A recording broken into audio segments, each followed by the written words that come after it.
കോട്ടപ്പാറ വനമേഖലയിലെ കൊമ്പൻ കപ്പ തിന്നാൻ പതിവായി നാട്ടിലിറങ്ങുന്നു. കഴിഞ്ഞ 2 ദിവസവും വാവേലിയിലെ കൃഷിയിടത്തിലെത്തി കൊമ്പൻ കപ്പ പറിച്ചു തിന്ന് മടങ്ങി. മറ്റു പല പ്രദേശങ്ങളിലും സമാന സംഭവം ഉണ്ടായിരുന്നു. ഈ കൊമ്പന് നാട്ടുകാർ കപ്പക്കൊമ്പൻ എന്ന പേരും നൽകിയിട്ടുണ്ട്. കോട്ടപ്പാറ വനമേഖലയിലെ ഒരു കൊമ്പന്റെ ഇഷ്ടഭക്ഷണം ഇപ്പോൾ കപ്പയാണ്. നാട്ടിലിറങ്ങി നാട്ടുകാർ കൃഷി ചെയ്തിട്ടുള്ള കപ്പ ലക്ഷ്യമാക്കി എല്ലാ ദിവസവും കാടുവിട്ടിറങ്ങുകയാണ് ഈ കൊമ്പൻ. കോട്ടപ്പടി വാവേലിയിൽ മേച്ചേരി അയ്യപ്പൻകുട്ടിയുടെ കപ്പ കൃഷിയിടത്തിൽ തുടർച്ചയായ 2 ദിവസം ഈ ആനയെത്തി കപ്പ തിന്നു. വീടിന് സമീപത്ത് കുറുപ്പുംപടി സ്വദേശി സുനിലിന്റെ സ്ഥലത്താണ് കപ്പ കൃഷി ചെയ്തിരുന്നത്.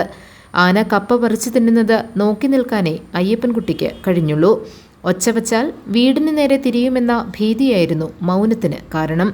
അവശേഷിക്കുന്ന 3 മൂട് കപ്പ തിന്നാൻ ആന ഇനിയും എത്തുമെന്ന ആശങ്കയിലാണ് അയ്യപ്പൻകുട്ടി. കപ്പക്കൊമ്പൻ നിന്ന് ആന വന്ന് കപ്പ രാത്രി ഒരു 2-2:30 വീടിനോട് ചേർന്ന് നിന്ന് കപ്പയെല്ലാം പറിച്ച് തിന്ന് പോവുകയായിരുന്നു. അപ്പോൾ ഞാൻ ലൈറ്റ് ഇട്ടില്ല. ലൈറ്റ് ഇടാൻ പിന്നെ ഇങ്ങോട്ട് കിടന്നു കഴിഞ്ഞാൽ വിര പൊളിക്കും, എന്താ ചെയ്യുന്നതെന്ന് പറയാൻ പറ്റാത്തതുകൊണ്ട് അനങ്ങിയില്ല.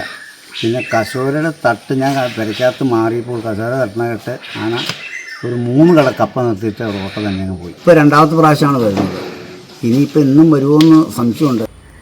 വാവേലിയിൽ മാത്രമല്ല വനാതിർത്തിയിലെ മറ്റ് പല പ്രദേശങ്ങളിലും കഴിഞ്ഞ കുറേ ദിവസങ്ങളിലായി സമാന രീതിയിൽ കപ്പ തിന്നാൻ ഇതേ കൊമ്പൻ എത്തിയിരുന്നു.